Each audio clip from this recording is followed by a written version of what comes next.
तुमने देख लिया है, शरीर जो पंच तत्वों से बना है, पंच तत्व भोजन से मिलता है, सही भोजन से सही परिणाम मिलता है, गलत भोजन से गलत परिणाम मिलता है, यानी रोग होते हैं, मौत जल्दी आती है, कमौत मरते हैं। गलत भोजन क्या है हमने देख लिया, सही भोजन क्या है ये भी देख लिया। गलत भोजन की वजह से जो रोग हो चुके, ये रोगों को हटाने के लिए क्या किया जाए ये भी हमने देख लिया। हमने देखा कि रोग होते हैं गलत आहार से, रोग जाते हैं निराहार से, न खाने पीने से, उपवास से, फास्टिंग से, लंघन से। और रोग बिल्कुल नहीं चाहिए तो प्राकृतिक आहार से, सिंस बर्थ टिल डेथ, जन्म से लेकर मौत तक, जैसे अन्य प्राणी सही भोजन खाते हैं, निरोग रहते हैं, उसी तरह हम भी निरोग रह सकते हैं सही भोजन खा के। तो ये सब चर्चा हमने कर ली है। बाद में हमने चर्चा की कि 5 देह है, पांचों देह के अलग अलग बिलक बिलक दुख हैं। इन सभी दुखों का कारण एक ही है, गंदगी, और ये गंदगी सभी के लिए अलग अलग है, और निकालने का साधन टूल भी अलग अलग है। ये सारी चर्चा हमने कर ली। आत्मा तक हमने चर्चा की, परमात्मा प्राप्ति तक चर्चा की। तो हमें जो ये देह मिला है, मानव देह, मनुष्य अवतार, तो ये प्रभु प्राप्ति के लिए मिला है। बड़े भाग मानुस्तनु पावा, सुर दुर्लभ सब ग्रंथ निगावा, साधन धाम मोक्ष कर द्वारा, पाई न जेहे परलोक संवारा। ये परलोक संवारने के लिए ये देह मिला है। आलोक जो है ये वर्तमान में जो हम जी रहे हैं, तो ईश्वर की अद्भुत कृपा हो गई कि हमें मानव देह मिला। तो अब हमें क्या करना है, पर भव, आगे का भव हमें सुधारना है, और इसका प्लानिंग अब करना है। कुछ समय बाद हमें आम चाहिए तो प्लानिंग आज करना पड़ेगा, आज आम का बीज बोना पड़ेगा। कुछ समय बाद हमें कोई भी सब्जी या फल खाने हैं तो इसकी तैयारी आज करनी होगी। ये शॉर्ट टर्म प्लानिंग है, कुछ महीने कुछ सालों तक की। जबकि ये भव की प्लानिंग है, यानी कि परभव सुधारना है, तो आज से हमें जाग जाना पड़ेगा। और इसके लिए जो मार्गदर्शन हमें मिलता है, जो हमने देखा, तप सेवा सुमिरन की साधना, जिसको गीता जी में तपदान यज्ञ कहा गया है, कुरान में रोज़ा ज़कात नमाज कहा गया है, बाइबिल में फास्टिंग चैरिटी प्रेयर कहा गया है, गुरु ग्रंथ साहिब में उपवास दर्पण सिमरन कहा गया है। तो एक ही बात है, ये परभव सुधारने के लिए है। लेकिन हम भटक गए हैं, हम पद पैसा प्रतिष्ठा परिवार के पीछे सारा जीवन बर्बाद कर देते हैं, और खाली हाथ आए खाली हाथ जाते हैं। तो आज से हमें समझ जाना है कि ये देह का उपयोग भोग के लिए नहीं है, प्रभु प्राप्ति के लिए है। तो प्रभु प्राप्ति के लिए हमने सुबह चर्चा की थी मनु महाराज,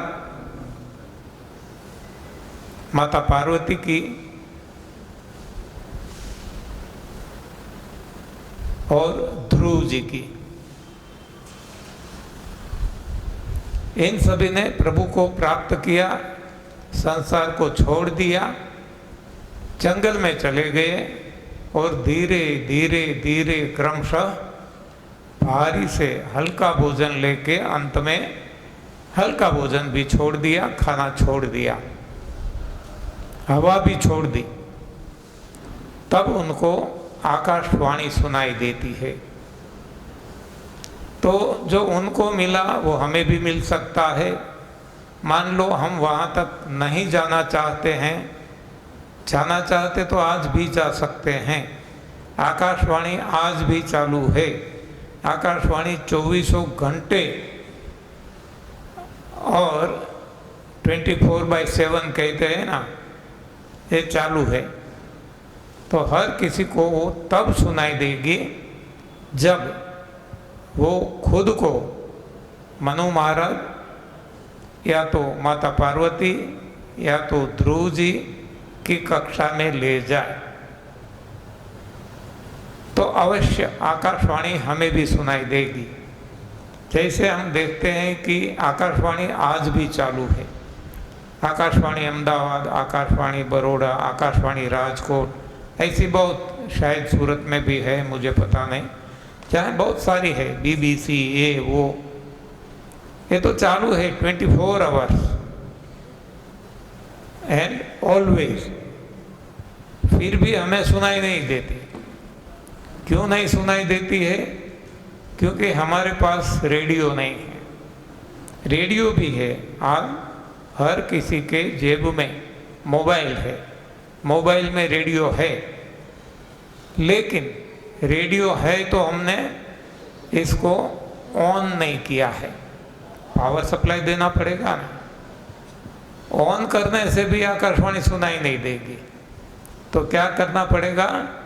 ट्यूनिंग करना पड़ेगा। जो आकाशवाणी हम सुनना चाहते हैं उनकी जो फ्रीक्वेंसी है उसके साथ हमारे इंस्ट्रूमेंट रेडियो को ट्यून करना पड़ेगा। यदि हम टीवी चैनल देखना चाहते हैं तो वो भी ऐसे ही हैं। टीवी इंस्ट्रूमेंट हमारे पास होना ज़रूरी है, इसको पावर सप्लाई देना, ऑन करना ज़रूरी है, और जो चैनल हम देखना चाहते हैं इसकी फ्रीक्वेंसी मिलाना ज़रूरी है। एक ही बात है। तो वैसे आप इसको रेडियो कहो, इसको टीवी कहो, तो ये तो साधन है, भगवान ने दे दिया। अब इसको ऑन करना है, पावर सप्लाई देना है। तो पावर सप्लाई वो हमें कहाँ से मिलता है? आत्मा, परमात्मा, आत्मा को परमात्मा से मिलता है जब हम ध्यान में बैठते हैं या तो गहरी नींद सोते हैं, तो पावर सप्लाई मिल जाता है। अब ट्यूनिंग करना है, और ट्यूनिंग के लिए ये जो हम खुद को, जैसे हमारे पूर्वज मनु महाराज ने, माता पार्वती ने, ध्रुव जी ने जो खुद को ट्यून किया, कैसे धीरे धीरे धीरे क्रमशः भोजन का त्याग किया, और कहाँ तक आ गए? हवा भी नहीं। तब एक ट्यूनिंग हो जाता है भगवान से, क्योंकि भगवान सूक्ष्म अति सूक्ष्म है, और जो हम खाना पीना छोड़ देते हैं तब हम सूक्ष्म अति सूक्ष्म भोजन लेते हैं। तो ये ट्यूनिंग हो जाता है, तभी हमें भी आकाशवाणी सुनाई देगी। ये समझने के लिए है। किसी को पहुंचना है तो पहुंच सकते हैं, नहीं पहुंचना है तो कोई बात नहीं। तो ये एक साधना है, ये कोई रोग नाबूदी का इलाज, उपचार, पथी थेरेपी नहीं है। रोग तो जाते ही हैं। जैसे हमने शायद डिस्कस किया था कि यहाँ से, सूरत से हमें ऋषिकेश, हरिद्वार जाना है, हरिद्वार जाना है, ऋषिकेश हरिद्वार। तो हम ट्रेन में बैठ जाते हैं और यदि बैठे रहे तो ट्रेन हमें ऋषिकेश हरिद्वार तक ले जाएगी। लेकिन यदि हम बीच में कोई स्टेशन पे उतर पड़े तो हम उतना ही ट्रैवलिंग कर सकेंगे। सपोज हम यहाँ से बैठे अहमदाबाद उतर गए तो बस इतना हमने ट्रैवलिंग किया, हाँ, बाद आगे का हम नहीं जा पाएंगे। कोई दिल्ली उतर गए, हाँ, तो वहाँ तक उनकी ट्रैवलिंग हुई, मुसाफरी हुई। और कोई बैठे रहे तो वो हरिद्वार तक पहुँच सकते हैं।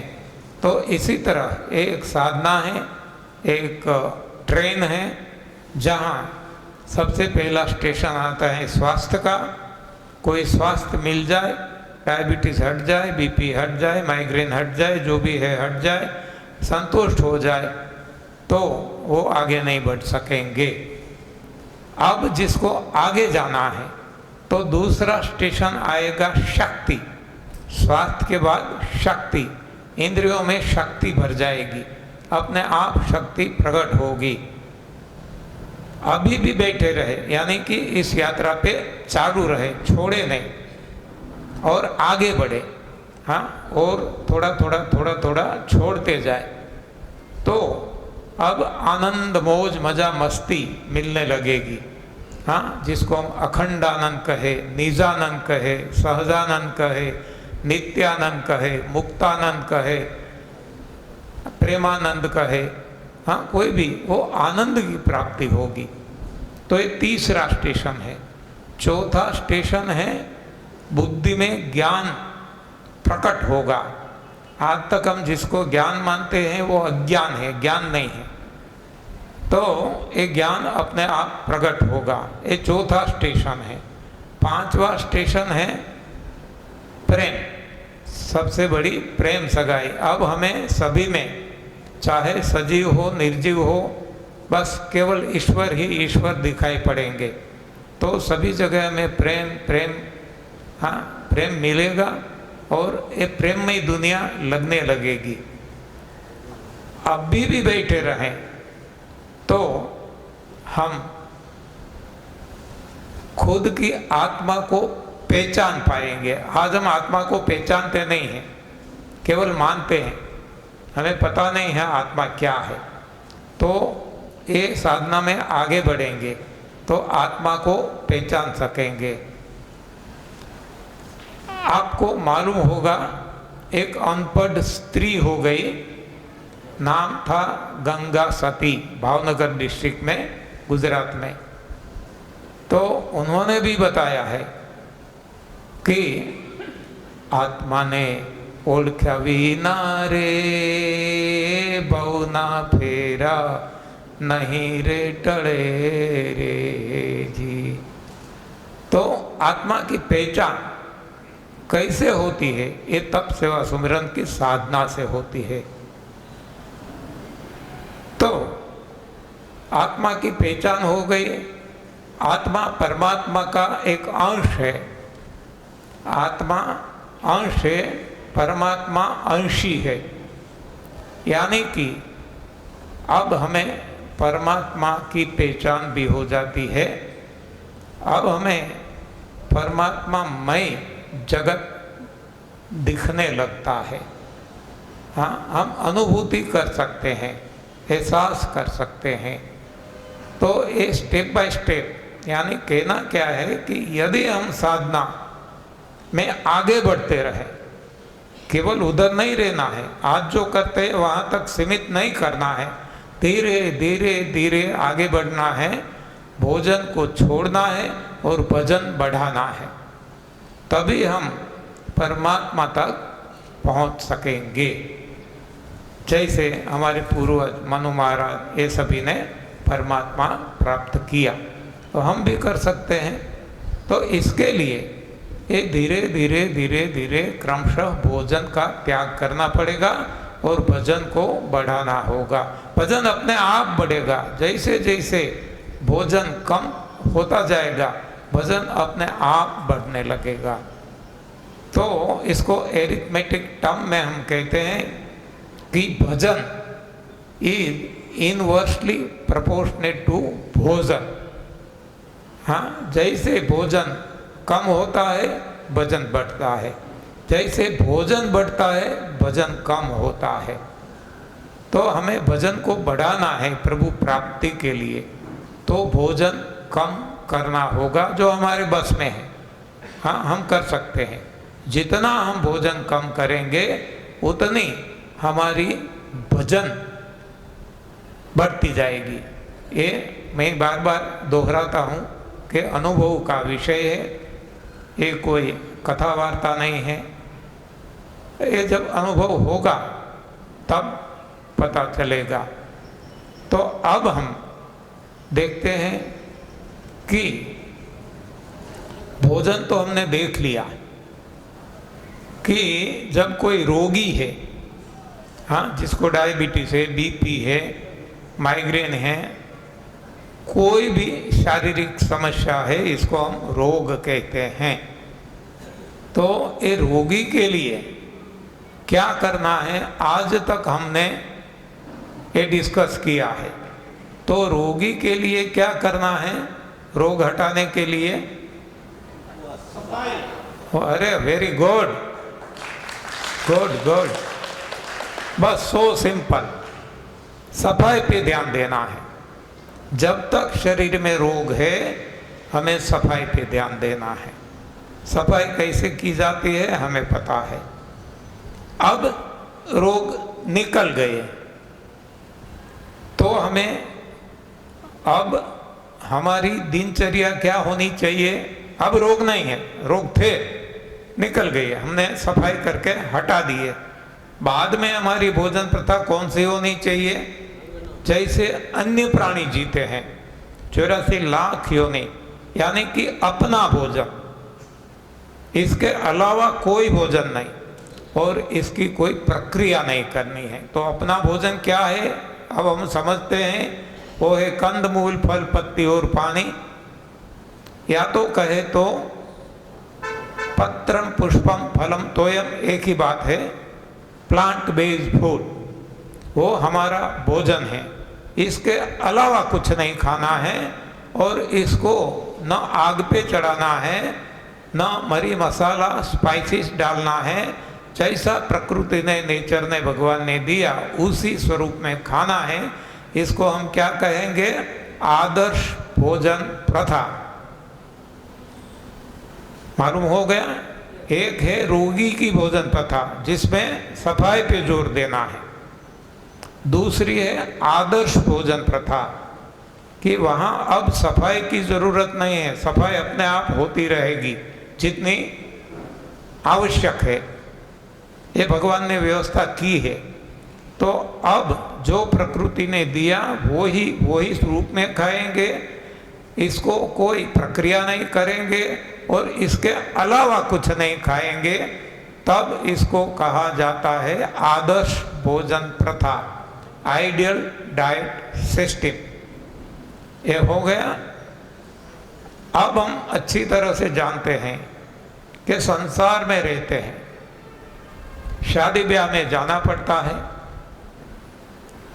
कोई बर्थडे पार्टी में जाना पड़ता है, कोई किटी पार्टी में जाना पड़ता है, कहीं ना कहीं ऐसा व्यवहार करना पड़ता है।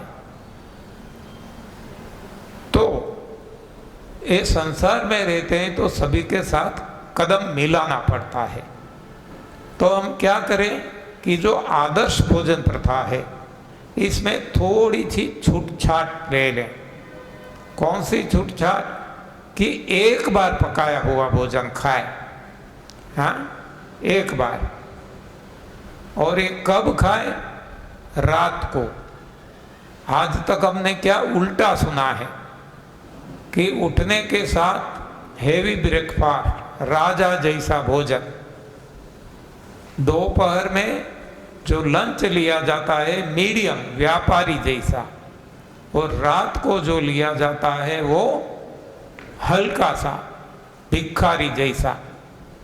ये हमने सुना है, हमने हमारी लाइफस्टाइल भी ऐसी बनाई है, सारी दुनिया में इसी लाइफस्टाइल से लोग अपना जीवन व्यापन करता है हर कोई। तो इससे परिणाम क्या आया कि हर कोई बीमार, कहने वाले भी बीमार, करने वाले भी बीमार। तो अब हमने इसको उल्टा कर लिया कि उठने के साथ भिखारी, दोपहर व्यापारी और रात को राजा। तो रात को ऐसा भोजन खाना है जो नुकसान करने वाला है। खाना है तो खाना सही नहीं है, खाना गलत है, खाने से नुकसान ही होगा, लेकिन फिर भी खाना है, वजह कोई भी हो। तो ये रात को खाना, और जब रात को खाते हैं तो इसमें भी हम क्या खाते हैं, सब्जी, अनाज व दालें। तो ये जो है इसमें सब्जी हमारा भोजन है, लेकिन आग पे चढ़ा देते हैं तो ये अब भोजन नहीं रहता, ये खाना नहीं रहता, ये पाखाना बन जाता है। और जो अनाज व दालें, इससे दाल चावल रोटी पूरी पराठे जो कुछ बनाते हैं, लड्डू ये वो, तो ये भी आग पे चढ़ाने से पाखाना बन जाता है। लेकिन दोनों पाखाने में जो सब्जी वाला पाखाना है वो कम नुकसानकारी है, क्योंकि वैसे तो हमारा भोजन है, वो तो भोजन ही नहीं है, इस हिसाब से भी नुकसान करता है और आग पर चढ़ाने से और ज़्यादा नुकसान करता है। तो रात को जब पकाया हुआ भोजन खाना है तो 70% 70% सब्जी खाना है, और बाकी जो बचा इसमें अनाज दालें से बनाई हुई कोई और चीज़ जो हम खाना चाहते हैं खाना है। ऐसा जब हम खाएंगे तो ये नुकसान तो करने ही वाला है, इससे कूड़ा कचरा इकट्ठा होगा, जमा होगा, तो इसको हटाना होगा। तो डेली 8 घंटों का उपवास हमें सुबह फिर से करना है। नहीं तो जो आदर्श भोजन प्रथा में ऐसा कुछ नहीं है, भूख से खाना, प्यास से पीना, जैसे अन्य प्राणी खाते हैं। कोई 8 घंटों का उपवास नहीं करता, कोई एनिमा नहीं लेता, कुछ भी नहीं करता। आदर्श भोजन प्रथा यदि हम अपनाते हैं रोग हट जाने के बाद, शरीर शुद्ध हो जाने के बाद, तो वहाँ कोई नियम नहीं है, बस जब भूख लगे खाओ, जब प्यास लगे पियो। लेकिन जब हम ये नियम तोड़ते हैं और रात को पकाया हुआ भोजन खाते हैं तो सुबह उठ के इसको कॉम्पेंसेट करने के लिए तो हमें 8 घंटों का निर्जल उपवास करना जरूरी है। और वो आदत पड़ जाएगी, और शरीर नहीं मांगेगा, जीभ नहीं मांगेगी, मन नहीं मांगेगा। हाँ, ये हमारा खुद का अनुभव है, करोड़ों लोगों का अनुभव है। ये 3 महीने तक जब आप ये करते हैं तो अपने आप आदत पड़ जाती है न खाने की। आज तक हमें खाने की आदत पड़ चुकी है। जब से आप ये नया रास्ता अपनाएंगे, न खाने की आदत पड़ जाएगी, न शरीर मांगेगा न मन मांगेगा, तो ये सहज हो जाएगा। अब दोपहर में व्यापारी जैसा भोजन, यानी कि जो हमारा सही भोजन है, सलाद सब्जी फल ये सब कुछ, ये दोपहर में खा लें, संतोष हो तब तक, ओवर ईटिंग नहीं। और रात को गलत भोजन, तो ये हमारी हो गई भोगी की भोजन प्रथा। हम भोग भी भुगत सकेंगे और निरोग भी रह सकेंगे। तो ये डेली हम 8 घंटों का उपवास करेंगे तो ज़्यादातर तो निकल जाएगा, हमारी शरीर निकाल देगी, लेकिन फिर भी पूरा नहीं निकलेगा, क्योंकि इसके लिए हमारे शरीर की डिज़ाइन नहीं बनी है। तो अब हमें क्या करना है कि 1 हफ्ते में 1 दिन का उपवास, यदि नहीं होता तो कम से कम 15 दिन में, 2 हफ्ते में 1 दिन का निर्जल उपवास करना है।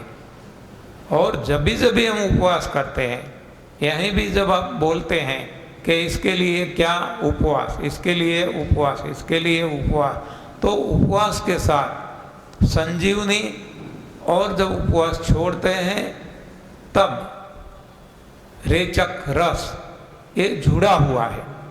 केवल उपवास नहीं, जब भी उपवास करते हैं संजीवनी अवश्य करना है, और जब भी उपवास छोड़ते हैं तब रेचक रस अवश्य लेना है। तो एक हफ्ते में एक बार एक दिन या तो 15 दिन में एक दिन, इस तरह से रहेंगे तो ज़्यादातर सफाई होती रहेगी। फिर भी पूरी नहीं होगी तो क्या करेंगे, हर 3 महीने जब जब ये ऋतु मौसम बदलती है, हर 3 महीने बदलती है, तो जब इसको हम नवरात्र कहते हैं। तो ये नवरात्र 9 दिन तक हमें हो सके तो निर्जल उपवास करना है, ना हो सके तो एक दिन निर्जल एक दिन रसाहार, ये भी ना हो सके तो 9 दिन रसाहार। तो इसी वक्त भी हमें एनिमा लेना है, संजीवनी करना है। इस तरीके से हम करेंगे तो लाइफ लॉन्ग हमें कोई रोग होने की संभावना नहीं रहेगी।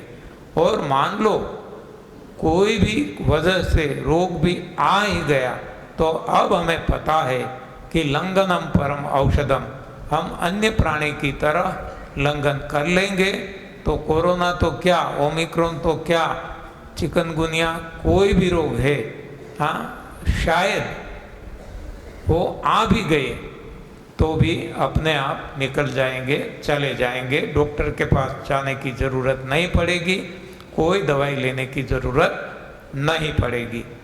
तो ये हमने देखा एक रोगी की भोजन प्रथा, दूसरा हमने देखा आदर्श भोजन प्रथा, तीसरा देखा भोगी की भोजन प्रथा, जिसको हम कहते हैं नई भोजन प्रथा। अब इसके आगे हम चलते हैं। लोगों को ऐसा होता है, मन में सवाल उठते हैं कि ये तो ठीक है आम आदमी के लिए, सामान्य जन के लिए, लेकिन जो लेडी प्रेग्नेंट होती है उसके लिए क्या? क्योंकि हमने ये सब कुछ बिगाड़ दिया है। प्रेग्नेंट लेडी को हम पर्टिकुलर प्रकार का भोजन खिलाते हैं। हाँ, हमें पता है कि प्रेग्नेंट लेडी को लोग ऐसा मानते हैं कि 2 जीवों को का पालन करना है, तो ये ज़्यादा दूध, ज़्यादा घी, मक्खन, पनीर, ये दूध से बनी चीज़ें ज़्यादा खिलाते हैं। और जहाँ ये मानते हैं कि इसमें कैलोरीफिक वैल्यू ज़्यादा है, ऐसे सूखे मेवे, बादाम, काजू, पिस्ता, अखरोट ऐसा खिलाते रहते हैं। तो आप केवल देखो, जब भी आपके मन में कोई सवाल आए, आप प्रकृति में देखो कि प्रकृति में भगवान ने जो ये संसार बनाया है, हाँ,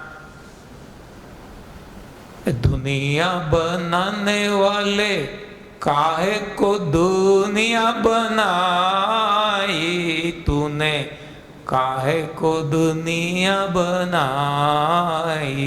हम कहते हैं ना, अरे हमें देखने की क्या जरूरत है, हाँ उन्होंने बनाई, उनकी इच्छा हो गई, बना दी, हमें क्या करना है वो देखो ना।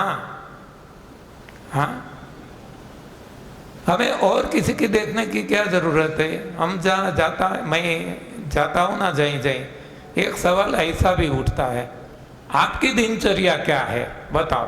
अरे मेरी दिनचर्या से आपको क्या लाभ मिलने वाला है, आपको क्या करना है वो आप सोचो।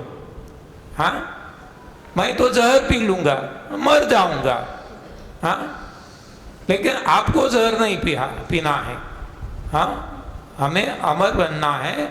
तो इसके लिए जो शिव जी भगवान जो अमर हो गए, हनुमान जी अमर हो गए, उन्होंने जो किया वो हमें करना है, इस रास्ते पे चलना है। तो भगवान ने क्यों बनाई ये हमें देखना नहीं है, लेकिन ये जो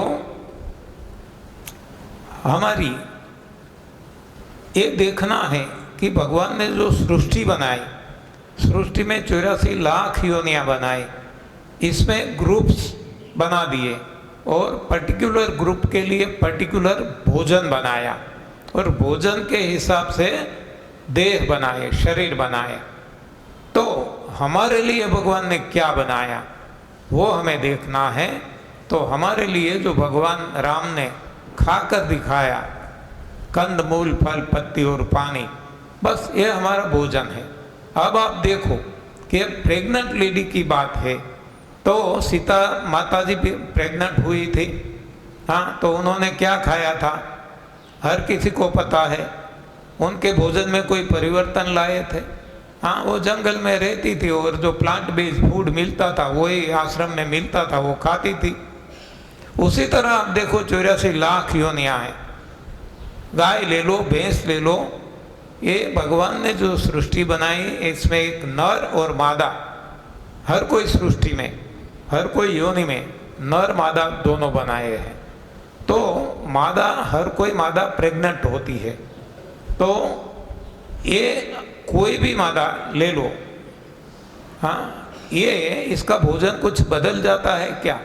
हाँ, छोटी सी चींटी भी है, कीड़ी कहते हैं ना, या तो ये चिड़िया कहते हैं, हाँ, या तो कोई भी ले लो, गाय ले लो, भैंस ले लो, ऊँटनी ले लो, शेरनी ले लो, किसी का भोजन बदलता है क्या? हाँ, वही भोजन है जो पहले से जन्म से खाया है और मौत तक खाते हैं। भोजन में कोई बदलाव जरूरी नहीं है। जो हमारा भोजन है वो ही हमें खाना है।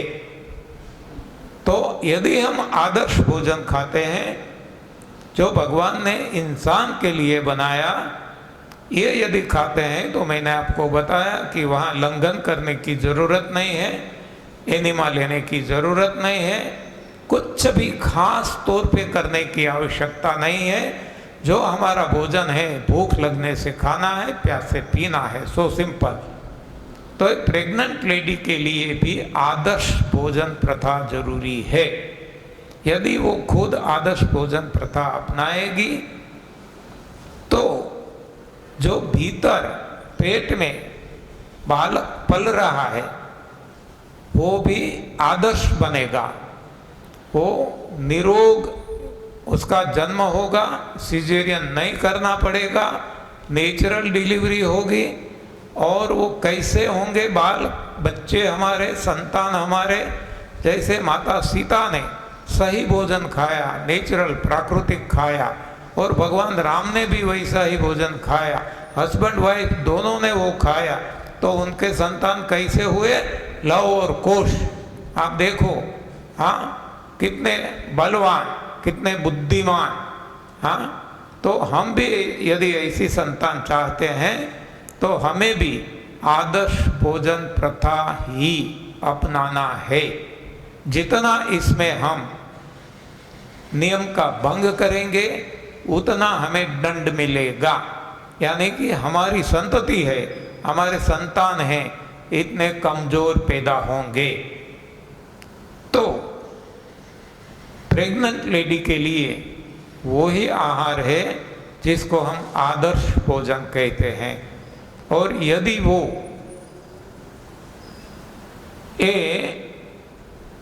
हमने अभी देखा नई भोजन प्रथा या तो भोगी की भोजन प्रथा, वो ऐसा खाएंगी तो उनके उदर में जो बालक, बच्चा ग्रो हो रहा है, बच्चे की शरीर की वृद्धि हो रही है, तो ये इतनी इम्प्योर होगी जितना प्रेग्नेंट लेडी इम्प्योर भोजन करती है। तो उतना ये मानसिक, शारीरिक, हाँ, हर कोई तरीके से उतना वो पीछे रह जाएगा बच्चा। यदि हमें लव कुश जैसी संतान चाहिए तो माता पार्वती, माता सीता जी और भगवान राम की तरह हमें आदर्श भोजन प्रथा अपनानी होगी। ये भोजन प्रथा की बात हुई। दूसरा क्या है, भगवान राम को राजगद्दी मिलती थी, वो ठुकरा दी और जंगल में चले, वनवास पसंद किया। क्यों? परोपकारार्थ। तो हमारा जीवन परोपकारार्थ होना चाहिए, तभी हमें लव और कुश जैसी संतान मिल सकेगी जो सारी दुनिया को हिला देगी। हाँ, लेकिन इसके लिए हमें ये तपस्या है, हमें तपस्या करनी होगी। तो यदि हम अच्छे संतान चाहते हैं लव कुश जैसे, तो जो भगवान राम ने और माता सीता जी ने खाया और जो उन्होंने सेवा की सारे समाज की, सारी सृष्टि की, तो ऐसी सेवा हमें करनी होगी, तभी हमारे संतान भी लव कुश जैसे हमें मिलेंगे। अब है, ये बात हो गई प्रेग्नेंट लेडी की। अब ड्यूरिंग डिलीवरी यानी कि प्रसूता उनको क्या खाना है? तो देखो, हमारे यहाँ गुजरात में और ख़ास तौर पे काठियावाड़ में ऐसा एक रीति है, रिवाज है कि जब कोई स्त्री बच्चे को जन्म देती है तो उनके मायके से वो लड्डू लेके आते हैं। क्यों लड्डू? और वो लड्डू भी कैसे, जो हम नॉर्मली खाते हैं ऐसे नहीं, खास प्रकार के होते हैं। उसमें चिकनाई वाला गूंद डाला जाता है, ज़्यादा घी डाला जाता है और क्या क्या नहीं डाला जाता। हाँ, ऐसा कि जो पचने में भारी कभी नहीं पचेगा। तो ये आप देखेंगे कि आफ्टर डिलीवरी जो लेडी ने एक जन्म दिया, उनकी जो बॉडी है एक गलत भोजन की वजह से अब ओबेस हो जाती है। हाँ, बेडोल बन जाती है। हाँ, पहले जो एकदम सिमेट्रिकल थी, अब वो बेडोल बन जाती है। क्यों? ये गलत भोजन खिलाया जाता है। ऐसा भोजन नहीं खिलाना है। तो क्या खिलाना है? बस सही भोजन। आप देखो, बकरी भी बच्चे को जन्म देती है, गाय भी देती है, भैंस भी देती है, हर कोई अपने बच्चे को जन्म देती है मादा। तो वो क्या कोई खास प्रकार के ऐसे लड्डू, घी, सूखे मेवे ऐसा कुछ खाते हैं क्या? हाँ, बिल्कुल नहीं, जरूरी ही नहीं है। और फिर भी खाएंगे तो इसका परिणाम भुगतना होगा। तो वो ही खाना है जो हमारे लिए आदर्श भोजन है, आइडियल है। तो ड्यूरिंग प्रेगनेंसी और during delivery and after delivery वो ही भोजन खाना है। यानी कि जन्म से लेकर मौत तक हमारे लिए जो भोजन बना वो हर कोई स्त्री को खाना है, हर कोई पुरुष को खाना है और अपने बच्चे को वो ही खिलाना है। देखो, अब ये बालक की भोजन प्रथा हम देखें, बच्चों की भोजन प्रथा, तो आप देखते हैं सृष्टि में दृष्टि करो। हाँ, गाय ने भी जन्म दिया बछड़े को, भैंस ने भी दिया अपने बच्चे को जन्म। हाँ, हर किसी ने, बकरी ने दिया, जिसने भी। तो कोई खास प्रकार का अपने बच्चे को भोजन खिलाते हैं क्या? जो खुद खाते हैं वो ही खिलाते हैं, आदर्श भोजन। तो अपने बच्चे को भी आदर्श भोजन खिलाना है और ये हैबिट बन जाएगी, वो और कुछ मांगेगा नहीं। तो यदि हमने आदर्श भोजन नहीं खिलाया, खुद ने भी नहीं खाया, बच्चे को भी नहीं खिलाया, तो परिणाम क्या आएगा? बच्चा बीमार पड़ेगा, क्योंकि गलत भोजन से बीमारी ही है। जैसे आप देख सकेंगे कि सृष्टि में कोई भी ले लो, चाहे गाय का बच्चा हो, चाहे कि भैंस का हो, चाहे ऊँटनी का हो, चाहे हाथनी का हो, चाहे शेरनी का हो,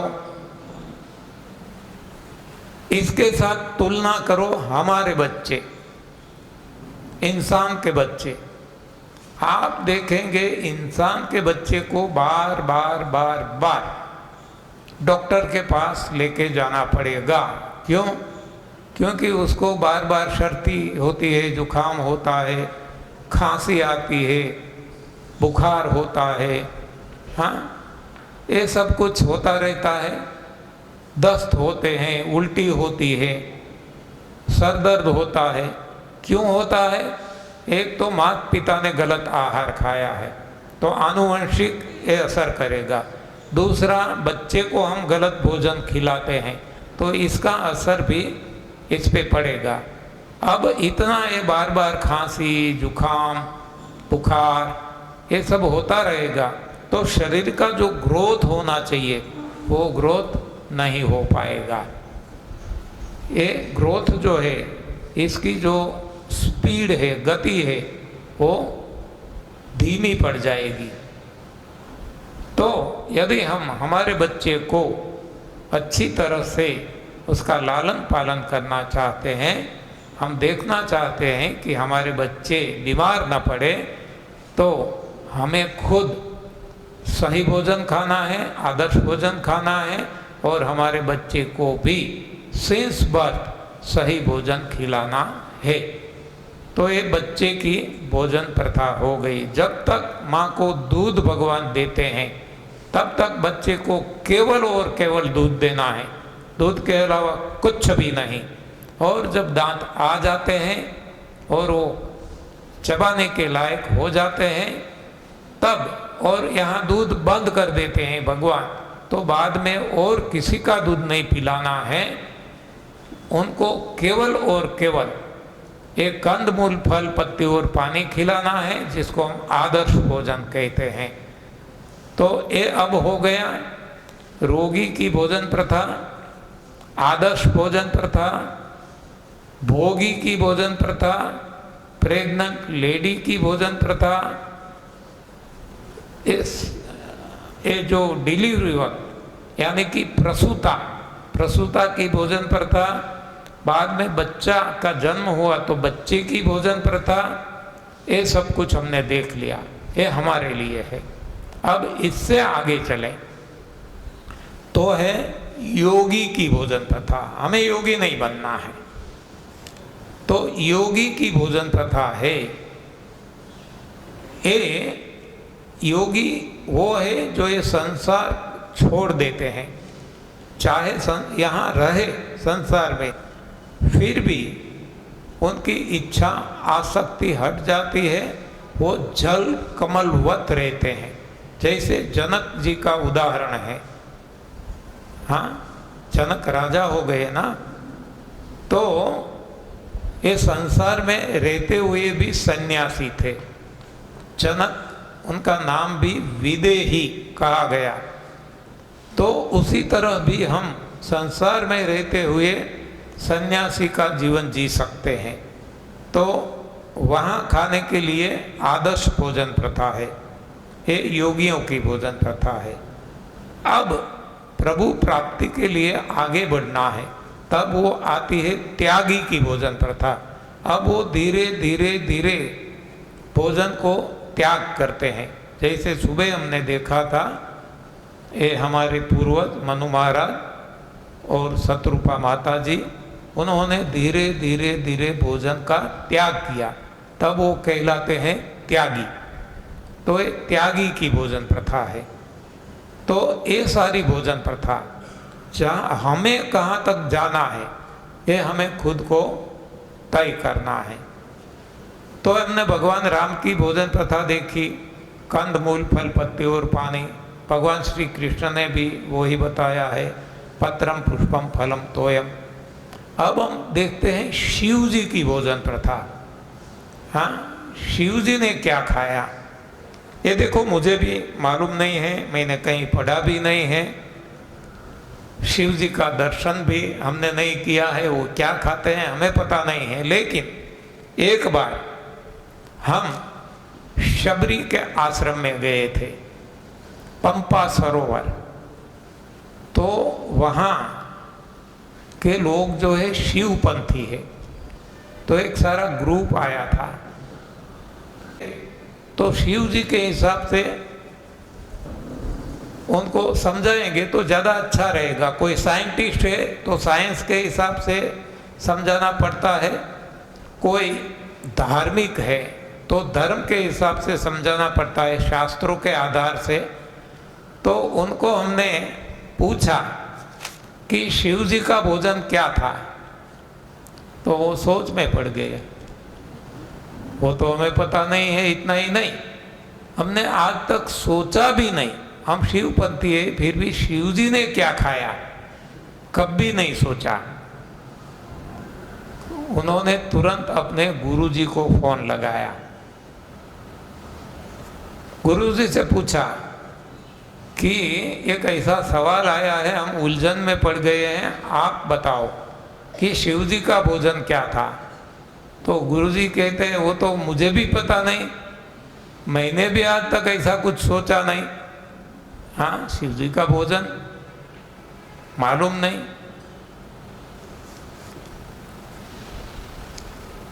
लेकिन उन्होंने एक बात बताई गुरुजी ने कि हमने पढ़ा है कि शिव जी का भोजन नक्त भोजन था। तो उन्होंने हमने बताया कि हमारे गुरु जी ऐसा कहते हैं कि शिव जी का भोजन नक्त भोजन। अच्छा, मैंने बताया नक्त भोजन मतलब क्या, हमें तो पता नहीं चलता। उन्होंने भी फिर कहा कि वो तो हमें भी पता नहीं है। जो लगाया कि गुरुजी नक्त भोजन क्या होता है, तो उन्होंने बताया वो तो मुझे भी मालूम नहीं है, लेकिन नक्त का अर्थ मुझे ऐसा पता है, मैं जानता हूं जो कि नक्त यानी नहीं, यानी कि वो भोजन ही नहीं करते थे, कुछ भी नहीं, हवा भी नहीं। हाँ, और इस हिसाब से आप देखो शिव जी जो है अजन्मा है, अजर है, बुढ़ापा भी नहीं आता और उनकी मौत भी नहीं होती। वो अजर है, अमर है, अजन्मा है, क्योंकि वो कुछ खाते ही नहीं है।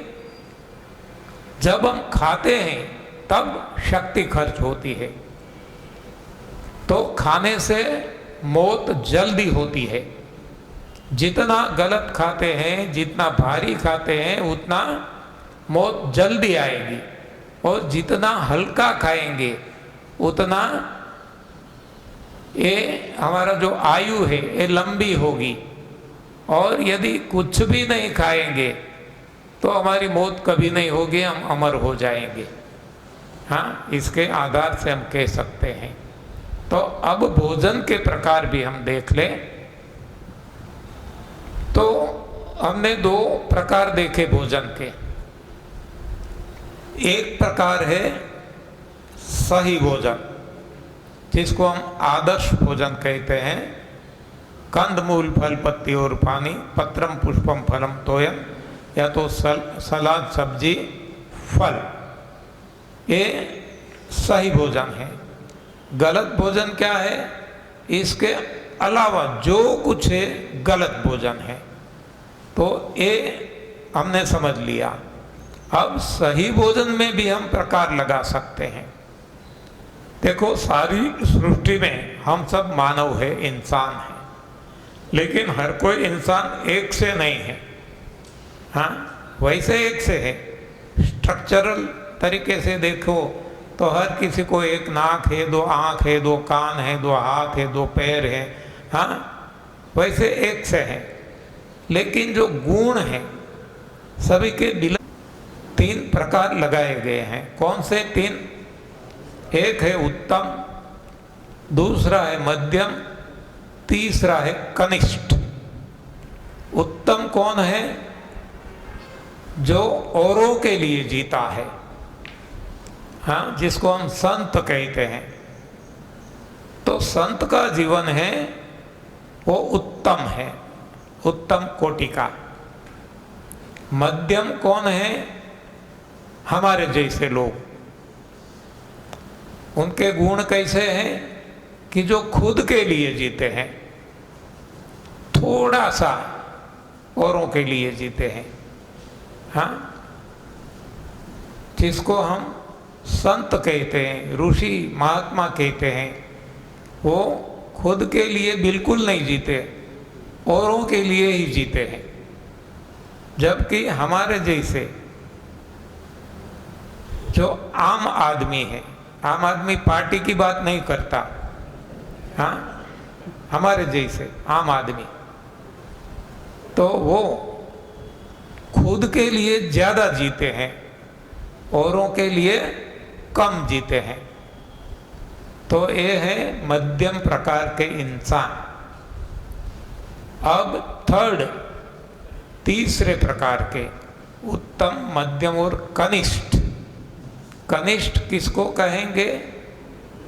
जो केवल और केवल खुद के लिए जीते हैं, इतना नहीं, इससे भी माइनस में, इससे भी नीचे का उनका जीवन गिरा हुआ है कि जो औरों को बिना वजह, बिना कारण परेशान करने में लगे रहते हैं। उनको हम कहते हैं असामाजिक तत्व, या तो कहते हैं गुंडे। हाँ, तो ये तीन प्रकार इंसान के हैं। वैसे हम पैसा चाहते हैं, धन कमाना चाहते हैं, तो वहीं भी हम तीन प्रकार के कहते हैं, उत्तम खेती, मध्यम व्यापार, कनिष्ठ। इस तरह जो हम खाते हैं, सही भोजन की अब बात है, गलत भोजन को तो छोड़ दिया।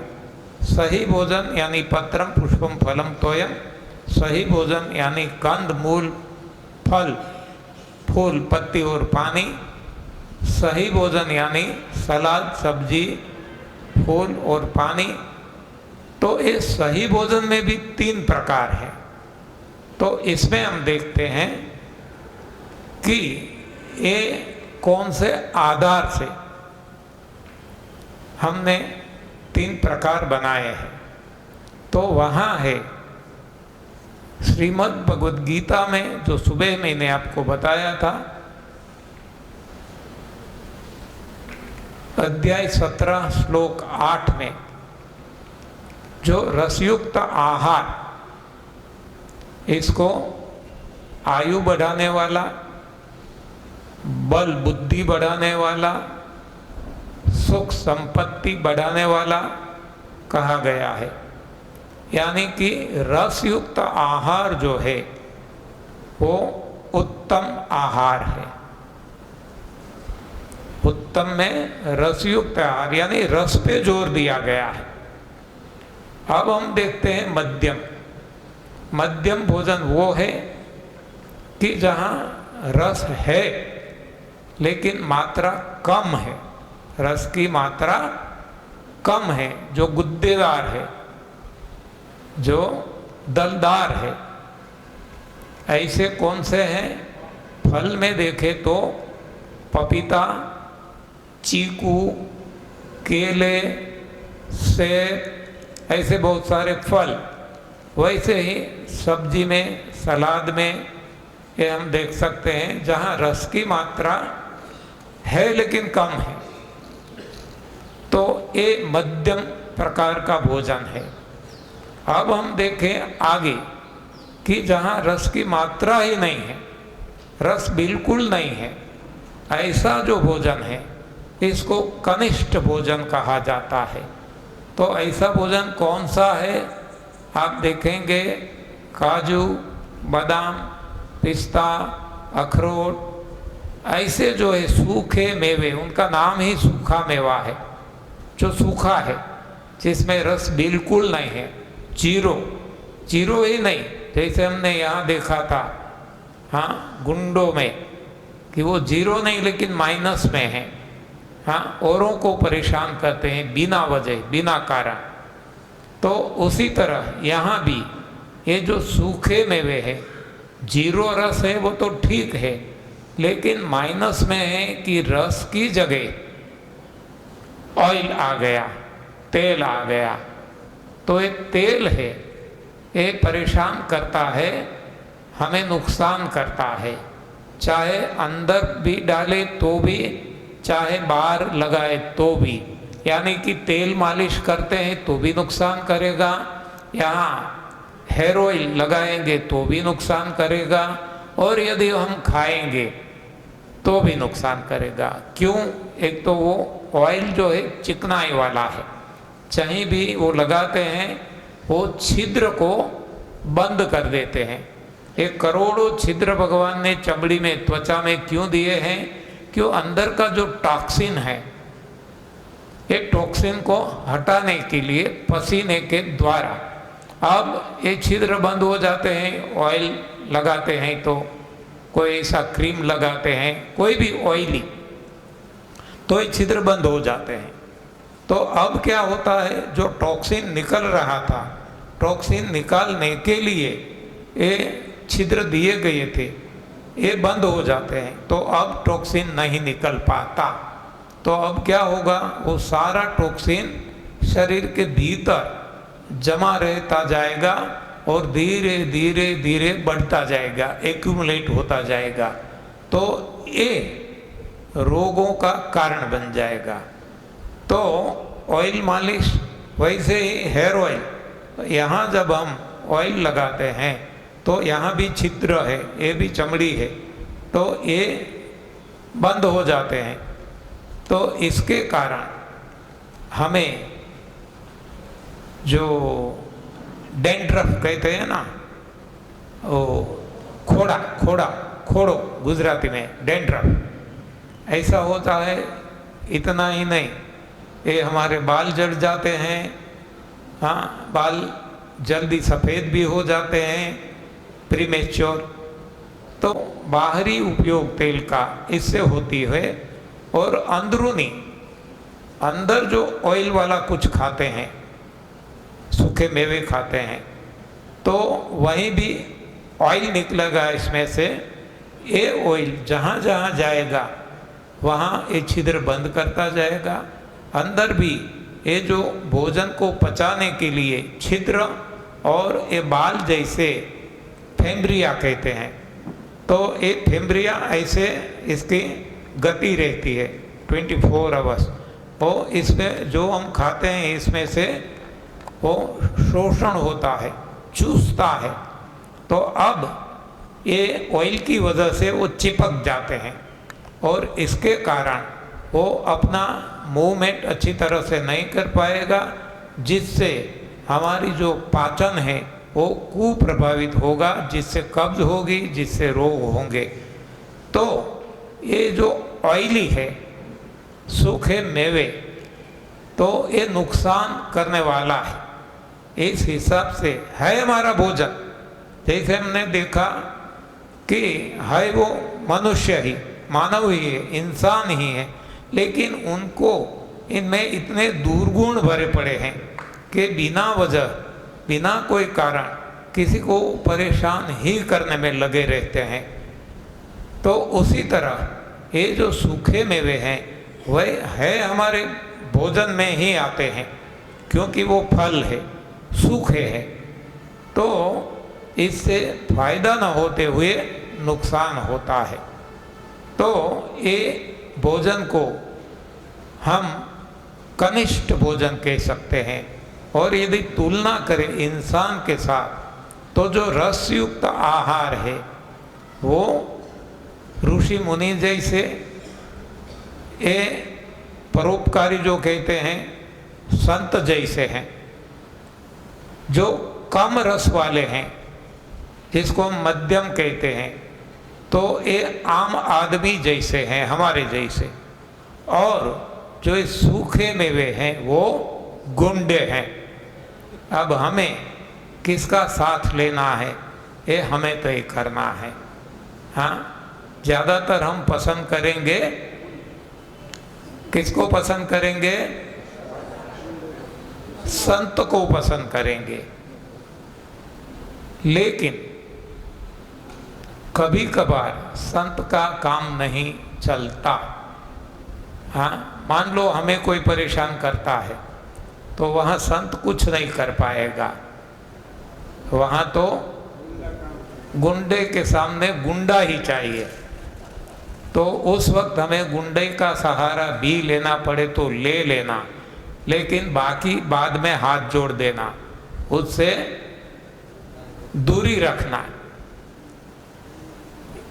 मतलब ये है कि कभी कभार खाने की इच्छा भी हो गई तो खा लेना, लेकिन ज़्यादा नहीं खाना। कभी कभार खाना, और जब भी खाएं तब जहाँ तक हो सके उनकी जो एसिडिक इफेक्ट है, हाँ, जो ऑयली है ये सूखे मेवे वो एसिडिक है।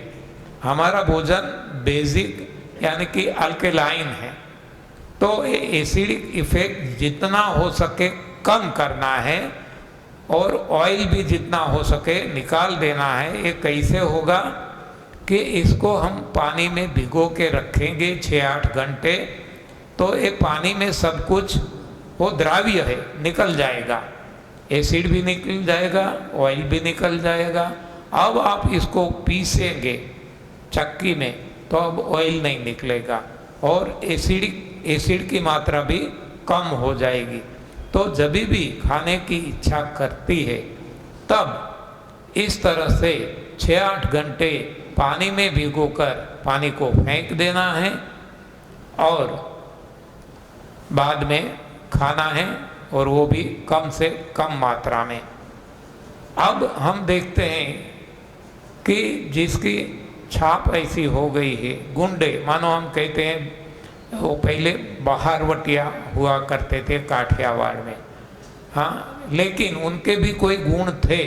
वो लोगों को परेशान करते थे, धाड़ पाड़ते थे, सब कुछ करते थे, लूट जाते थे, लूट चलाते थे, लेकिन वो बहू बेटियों को वो परेशान नहीं करते थे।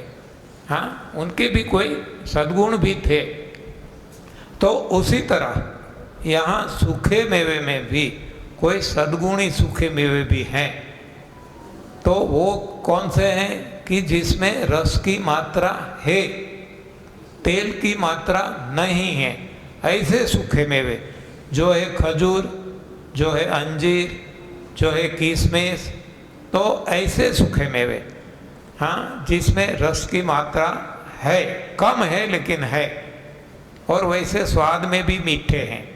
तो खाना है तो उनको हम खा सकते हैं पानी में भिगोकर, लेकिन उनका पानी फेंकना नहीं है, क्योंकि वो एसिडिक नहीं है, ऑयली नहीं है। तो ये पानी भी हम पी सकते हैं और वो खा सकते हैं, लेकिन मात्रा जितनी हो सके कम रखना। तो ये भोजन के प्रकार हो गए। अब वैसे तो हमने आपको बताया था कि कल से हम सवाल जवाब लेंगे, लेकिन आज कुछ सवाल आए हैं तो हमारे पास समय भी है, तो इतने सवाल के जवाब ले लेते हैं, दे देते हैं यहाँ से। ये गुजराती में लिखा हुआ, मैं इसका हिंदी भी कर दूंगा। एनडीए सिस्टम छेल्ला 2 મહિનાથી રેગ્યુલર લઉં છું। મારું શુગર બીપી નોર્મલ થઈ ગયું છે, दवा बंद છે। हाँ, हिंदी में क्या है कि मैं एनडीएस 2 महीने से अपना रहा हूँ या रही हूँ मालूम नहीं, तो जो भी है, तो इससे शुगर भी गायब हो गई, नॉर्मल हो गई, बीपी भी नॉर्मल हो गया, और सारी दवाइयाँ बंद हो गई है 2 महीने में। संजीवनी भी रेगुलर कर रहे हैं, कितने समय तक चालू रखना है? देखो क्या कहेंगे अब हम। जब भी हमने संजीवनी के बारे में बात बताई, हमें पता ही है था, कोई बताएंगे संजीवनी कितने समय तक लेना है? हाँ, सारे लोग जानते हैं, हाँ, आप नहीं जानते, तो क्या करेंगे? हाँ, तो जब भी आप सुनते हैं, आप तो यहाँ है फिजिकली, लेकिन मेंटली भी यहाँ रहो। हाँ, मन कहीं भटकता है, लड़का क्या करता होगा, लड़की क्या करती होगे, रिलेटिव्स क्या करते होंगे, हाँ, धंधा में ये जो हमारा बिजनेस है ये क्या होता होगा, शेयर बाजार में उछाल आया, शेयर बाजार में, हाँ, तो ये सब कुछ ऊपर से जाएगा। तो जब भी आप सुनते हैं तो शारीरिक तो यहाँ रहना ही है, रहते ही हैं, लेकिन मानसिक भी यहाँ रहोगे तो ऐसे सवाल नहीं उठेंगे। 3 महीने तक हर किसी को लेना है, चाहे रोग हो या ना हो, क्योंकि हर किसी की बड़ी आंत गंदगी से भरी हुई है, तो साफ करना जरूरी है। और 3 महीने के बाद खुद को सोचना है, किसी को पूछना नहीं है। हम ही हमारे डॉक्टर है, हम ही हमारे जज है। यू आर द बेस्ट जज फॉर योर बॉडी। आपको पता चलेगा, हमें क्यों पूछते हो, हमें क्या पता आप कैसे करते हैं, आपकी क्या हालत है, आपकी क्या स्थिति है, वो तो आपको पता है, आपको निर्णय करना है। हाँ,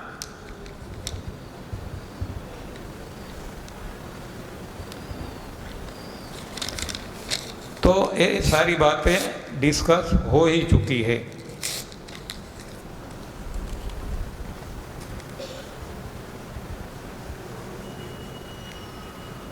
संजीवनी क्रिया करवामां शरूआतमां अंदर जवामां तकलीफ पड़ती थी અને ધીમે ધીમે ફાવતું જાય છે।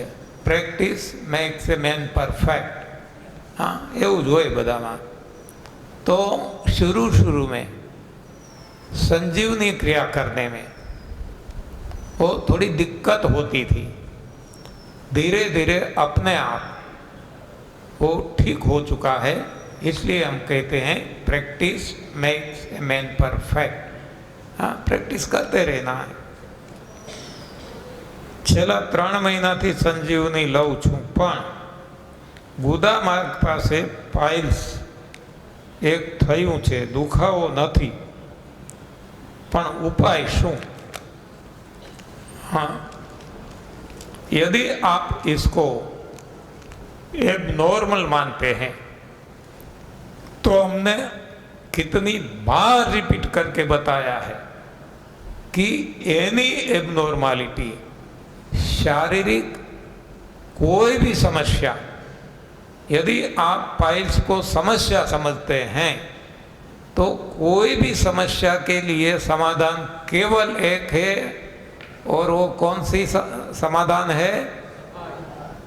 उपवास, साथ में एनिमा, संजीवनी और क्लींसिंग जूस, यानी कि सफाई।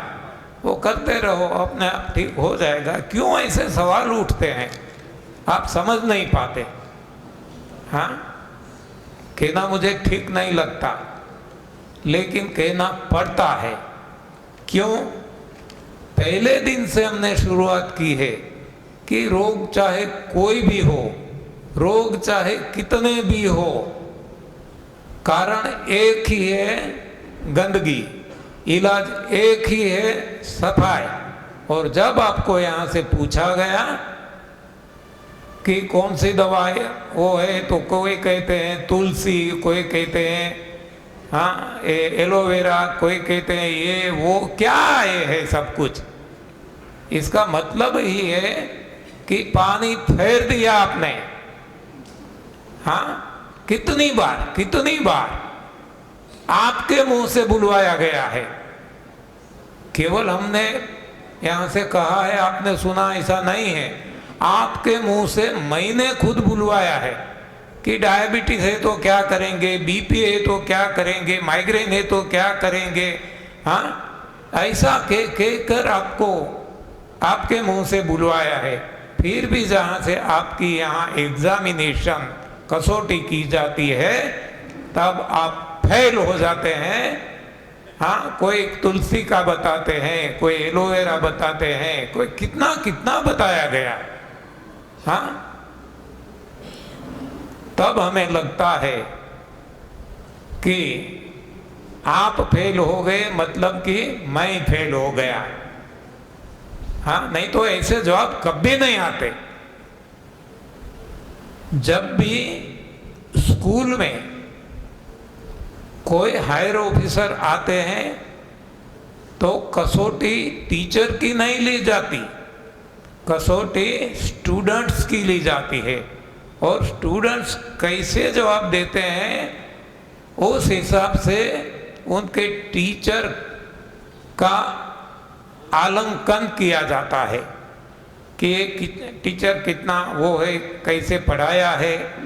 जब आपने ऐसे जवाब दिए तब हमें लगा कि आपने हमारी सारी मेहनत पे पानी फेर दिया। हाँ, एक ही जवाब आपकी मुंह से बार बार बार बुलाया गया है कि रोग चाहे कोई भी हो, कारण एक ही है गंदगी, निवारण एक ही है, दवाई एक ही है, लंघनम परम औषधम, यानी कि सफाई। ये ही जवाब सभी के पास से आना चाहिए था, लेकिन ज्यादातर लोगों ने ये सब कुछ ऐसा ही बताया, ये वो। हाँ, क्या बात है।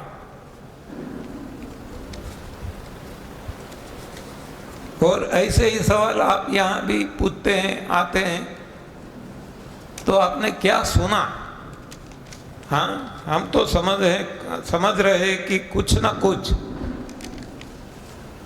कमी है, तो मुझ में है कि मैं आप जो भाषा में समझते हैं वो भाषा में नहीं समझा सकता हूँ। हाँ, ये मेरी कमी है और क्या। नहीं तो क्यों ऐसे जवाब आते, नहीं ऐसे सवाल क्यों पूछे जाते?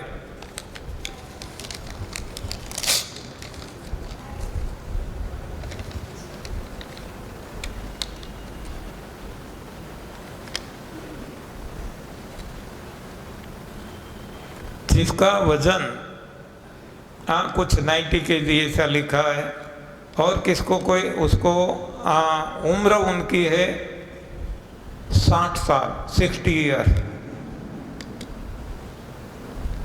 और कोई बीमारी नहीं है, कोई रोग नहीं है। अब देखो, हाँ आगे पढ़ते हैं, आपको पता चलेगा। कोई बीमारी नहीं, कोई रोग नहीं है, वजन 90 kg है। हाँ, आगे कहते हैं कैटरेक्ट, मोतियाबिंद कहते हैं ना, कैटरेक्ट, ये डेवलप हो रहा है। तो ये बीमारी नहीं है, ये रोग नहीं है। 90 kg वजन वो बीमारी नहीं है। हाँ, शारीरिक समस्या नहीं है 90 kg। अच्छा, आगे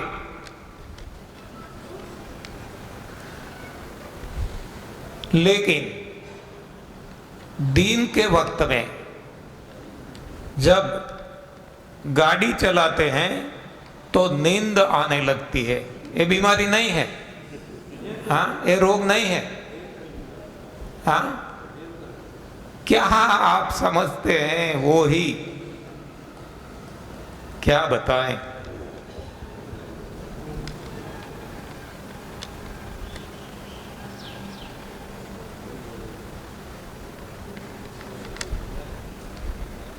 तो यह एनडीएस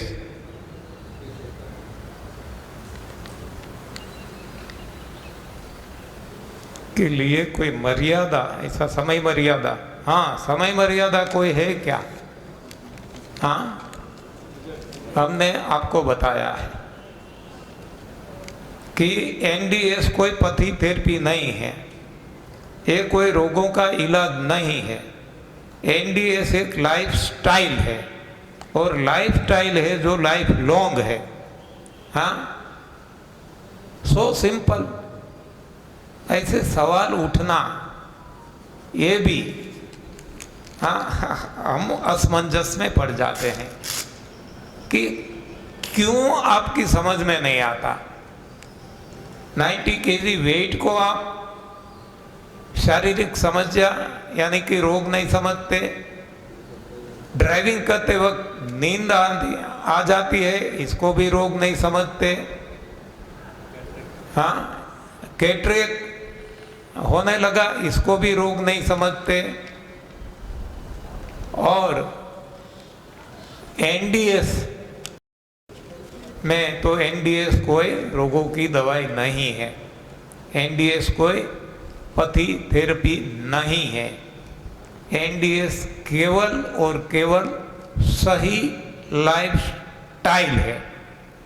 तो जब तक हमें सही जीवन जीना है तब तक एनडीएस फॉलो करना है, वहाँ कोई समय मर्यादा नहीं है। समय मर्यादा है तो हमारी मौत, वो ही समय मर्यादा है।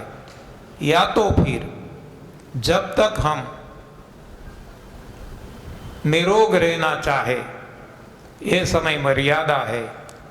जब हमें फिर से रोगों को निमंत्रित करना है तब एनडीएस फॉलो करना बंद कर देंगे, ये समय मर्यादा है। हाँ, इसकी कोई समय मर्यादा। आपने जब से चाय पीना शुरू किया, मान लो आप चाय नहीं पीते, ये रोटी खाना शुरू किया, दाल चावल खाना शुरू किया, दूध पीना शुरू किया, हाँ, जो भी आप खाते हैं आज ये खाना शुरू किया, तब कभी आपने सवाल किया था कि इसकी समय मर्यादा क्या है? हाँ, it's a life style, life long करना है और करते हैं हर कोई। अब ये गलत लगता है तो यू टर्न लेना है, रिटर्न टू नेचर, वो लाइफ स्टाइल लाइफ लॉन्ग है।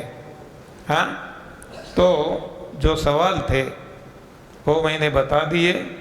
अब एक सवाल ये भी आया था कि यहाँ जो ये सेमिनार करते हैं तो successfully you have completed this seminar for 5 days, ऐसा एक सर्टिफिकेट दिया जाए। हाँ,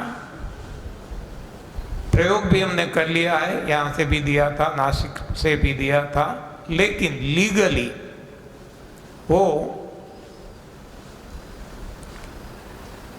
इसके लिए कोई रजिस्ट्रेशन संस्था का, हाँ, ये ऑथेंटिफिकेशन कहते हैं ना, ये होना जरूरी है, जो ना हमने करवाया है ना हम करवाना चाहते हैं।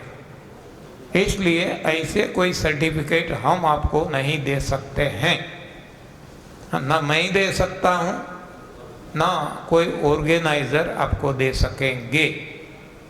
सर्टिफिकेट वो ही दे सकेंगे जो खुद सर्टिफाइड है, जैसे कोई यूनिवर्सिटी है, स्कूल है, कॉलेज है, जिसके पास ये सर्टिफिकेट देने के लिए अथॉरिटी है। हाँ, कोई नेचुरोपैथ का, ये वो किसी का भी, तो इसके लिए कोई ऑथेंटिफिकेशन चाहिए, रजिस्ट्रेशन चाहिए, गवर्नमेंट अप्रूवल चाहिए। ना हमने ली है ना हम लेना चाहते हैं, क्योंकि हम तो केवल हमारा अनुभव आपको कहते हैं, अनुभव सुनाते हैं, तो इसमें सर्टिफाई हम किसी को नहीं कर सकते। हाँ, तो अब कोई सवाल तो नहीं बचे हैं।